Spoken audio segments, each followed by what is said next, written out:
Welcome to Indie Book Magic, a podcast that connects geek readers and writers in an open, lighthearted, and occasionally random environment. We're your friendly hosts, H.L. Burke and Janeen Ippolito. Hey there, how's it going? Oh, we're doing good today, right? Oh yeah, having a great time over here. It's trying to stay warm when it's really, really cold outside. That is not a problem you have in San Diego. I wouldn't imagine that being one of the issues over there. Yes.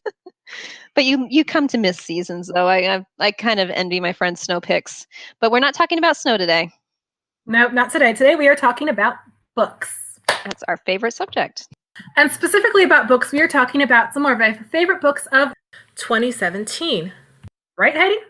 Oh, yeah. And we may have put ourselves or each other, not ourselves, I didn't put me on my list. I put each other on our list more than once. When I was doing my top 11, I think Janeen was on there twice.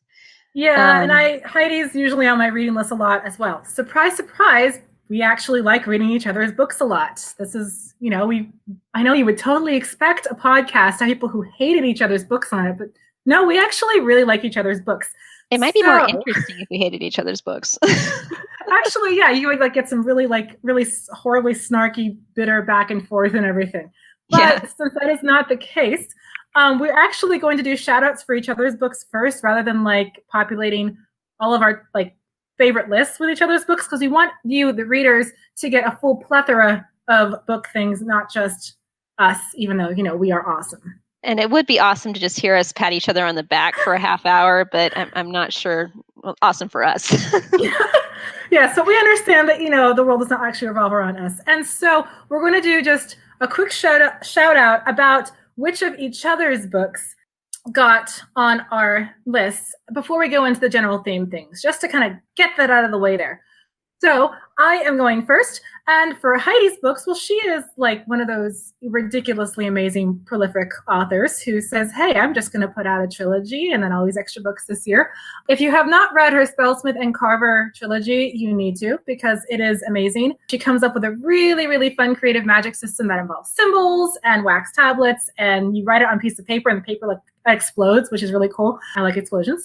She also has a great magic buddy cop duo going on, which really pushed the whole story forward. All three books are a great fun read, and so you should just, read them so that you enjoy them. I'm also going to put a stub out for her book Coiled, and not just because I got to work with her on editing it, but that is, a pretty fantastic book, and does a retelling of the Cupid and Psyche myth, as well as some Beauty and the Beast hints with a giant snake. And he's very cute and he's very friendly. It's this really great guy who has a curse of turning into a giant snake, and you just feel so bad for him and want to give him a hug. So you will think about giant snakes entirely differently with that book, and you should just, read them and buy them and all the fun things. So, yay.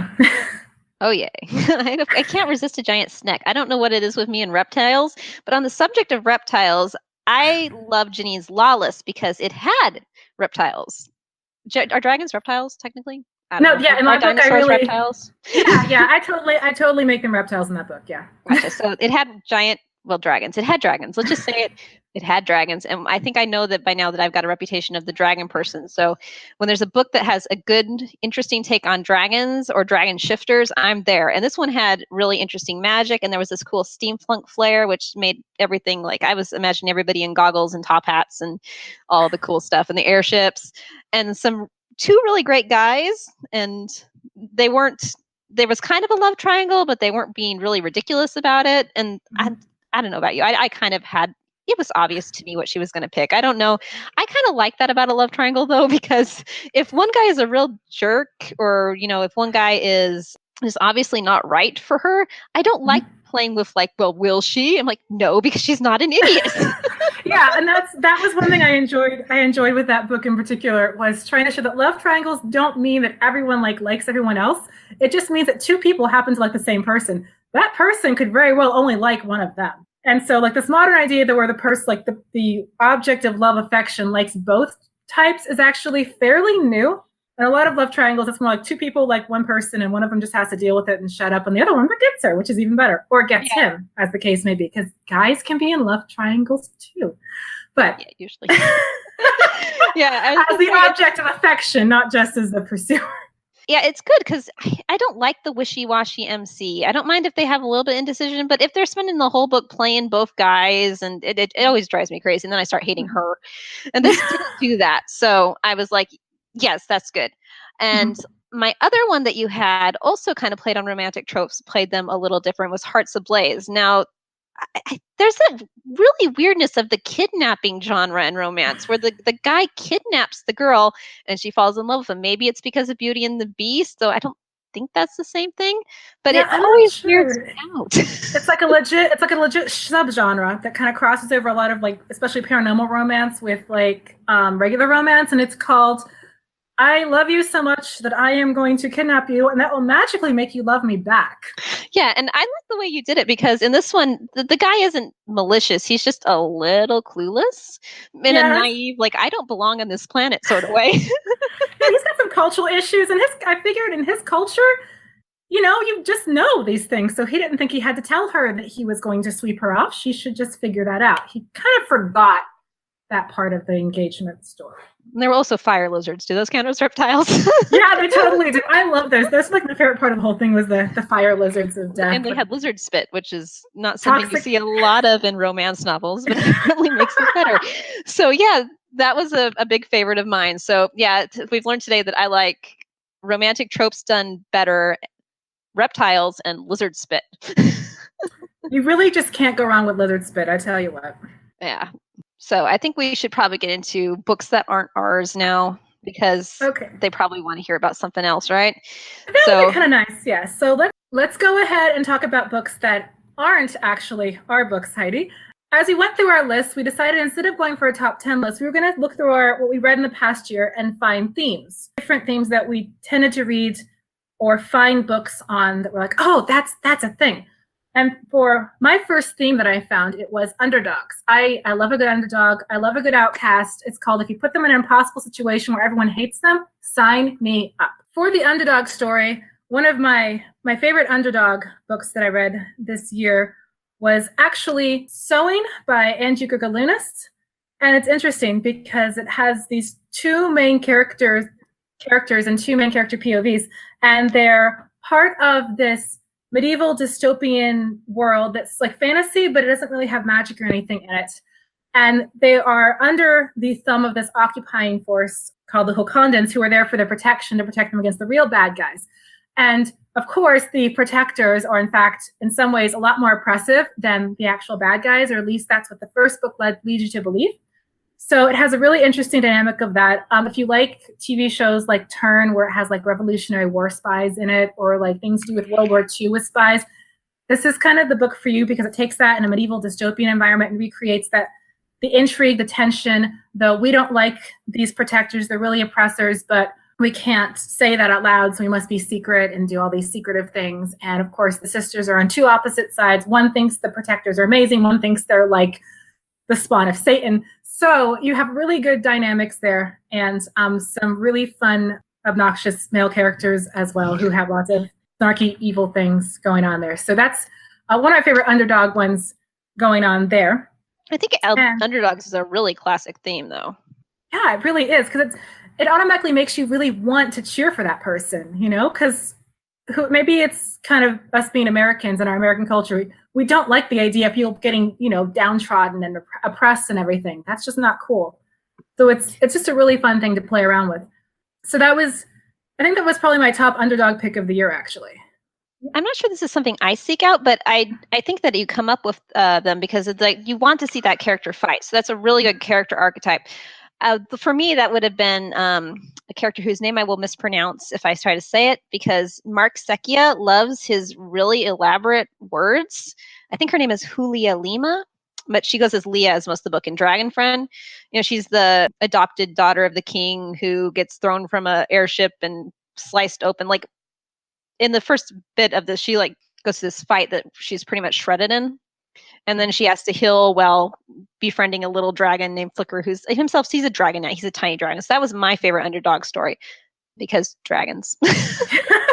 Because you just can't go wrong with dragons. You know, dragons are definitely the thing to go for. Yeah, and it also had my other thing that I like in books, and this is my top theme that I noticed was there was a lot of snark. These Flicker and Leah were always snarking at each other, and then she'd meet some dragons, and those other dragons would snark at her. I love it when characters are quippy and keep it light, and maybe things are serious, but they toss a joke in it just because sarcasm is their comfort food, you know? And that is what I can't get enough of in most stories. And I think the best series I read for that this year was Kyle Schultz's Beaumont and Beasley. Oh yes. Oh yes. I just finished. I read the first one of that in like 2 days. I just could not put it down. That really amazing. He really captured a lot of snark. When I realized one of his series authors was P.G. Wodehouse, I'm like, there you go. Because P.G. Wodehouse was known for having 1920s British snark, and this thing just has so much wit in it. I know they're constantly like. I was laughing out loud in the car, and my kids would make me stop to read it to them, and then I'd have to try to explain what was going on. And they were like, "You're going to read me this book?" I'm like, "No, this is my reading time."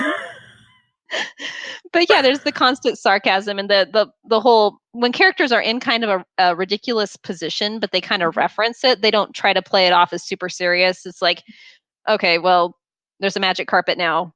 We're going to snark at it. Yeah. And I have to say, one other read I had that had it was a collection of short stories done by C.W. Breyer, and in it was a novella featuring these two characters, Gideon and Rose, who were kind of these like paranormal ghost hunters. And the same thing, he writes a lot of kind of dark fantasy and horror, but because there was so much snark in it, simply like at one point, the character of Gideon is going down to this deep, dark, mysterious basement of doom, and like there's mystery and there's blood and all these things. And he finds a really great bottle of wine, opens it up and says, I think I need to drink, this, this is a great bottle of wine. The whole time we're doing this investigation, everyone's looking at him. He's just there enjoying the wine. Kind of reminds me of the pilot of Psych where Sean is going through the garbage for evidence and he finds like, this is a really great CD case.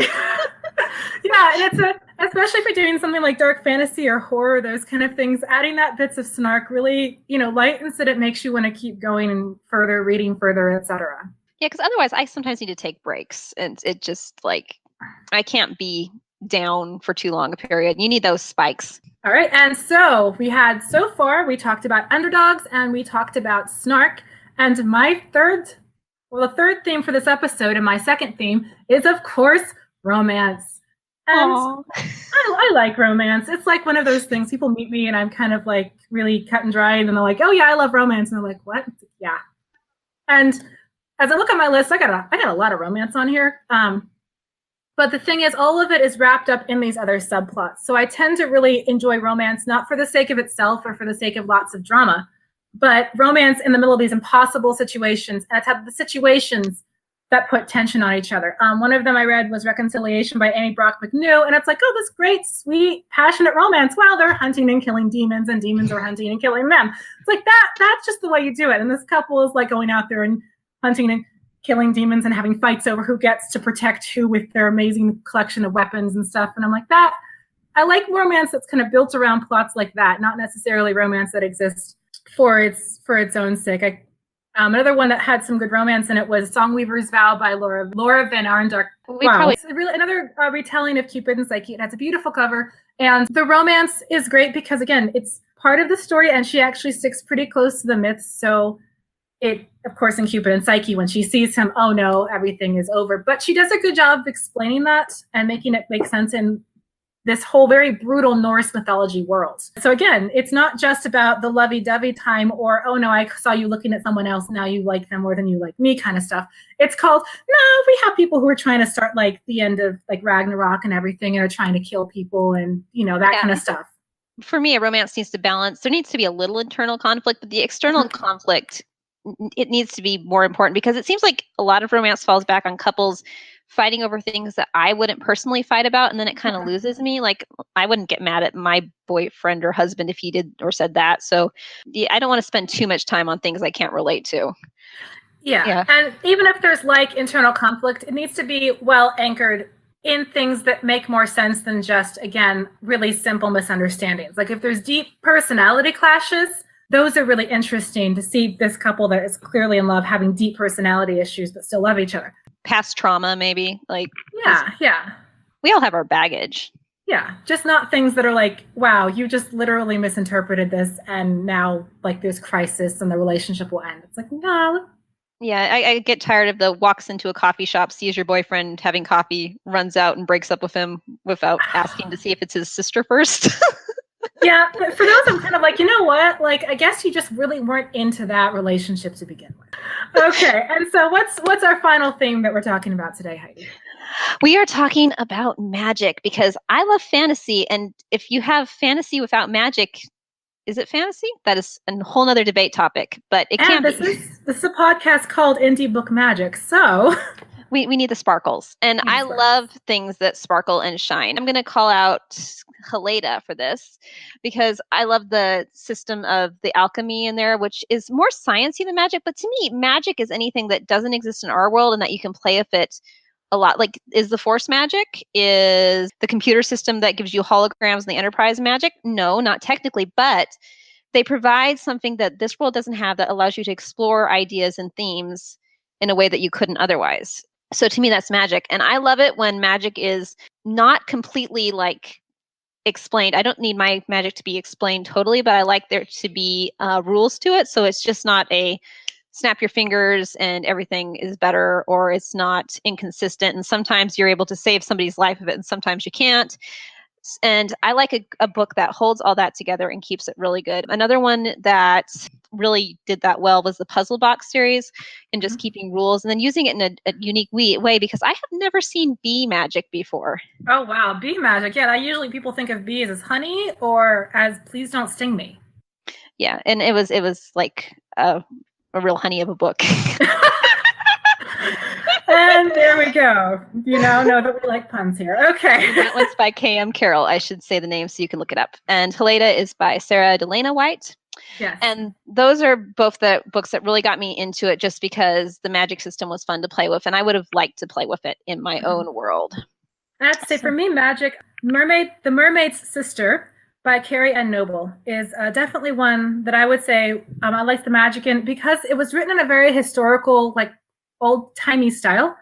And so magic was taken as a given, and it was really refreshing to read something where it was like, oh yeah, she's a mermaid. This happened. And it's less about trying to be like the modern stories where you have like 50 pages of people disbelieving that a mermaid exists or this thing or that thing. It's like, no, she's a mermaid. We have to figure out what to do with this. And I found that pretty refreshing. There wasn't even really a situation of, oh my goodness, this is beyond me. It's more of just like, okay, let's figure out what this is going to look like. Oh no, she is now shrinking because she needs to be in the ocean. Okay, that's new. And I do like that. I mean, I don't mind a story where somebody discovers there's magic in our world or in their world that's been hidden from them, and they have to go through the discovery process, and they kind of become a filter for the reader's own discovery and learning how things work. That can work really well. But sometimes it's nice just to have a world where magic is a part of things. Like, that's just the way they do things, and given it's like a tool they can use, and they use it almost like casually and well, because they're like, oh, how are we going to do this? Magic. Yeah.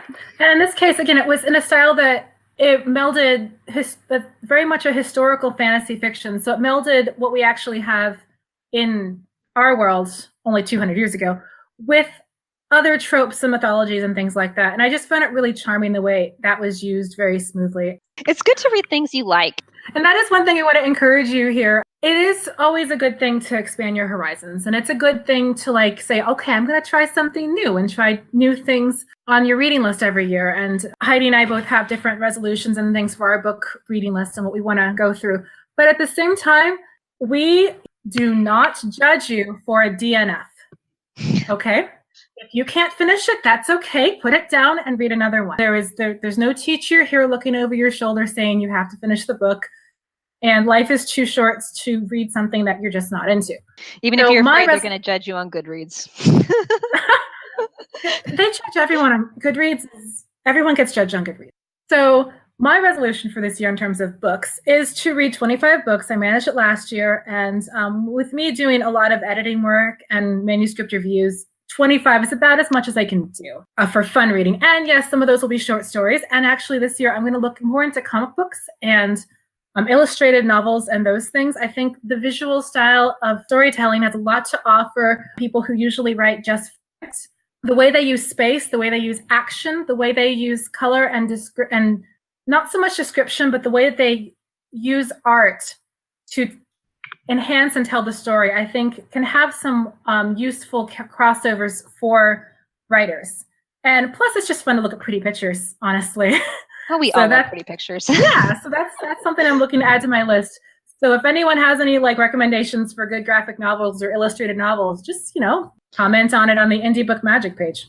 I actually read my first real comic book this year because I read Tintin when I was a kid, and I think that counts.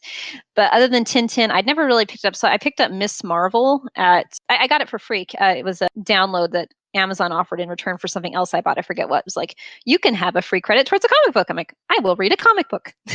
But now I've got to read more, and this could be a habit.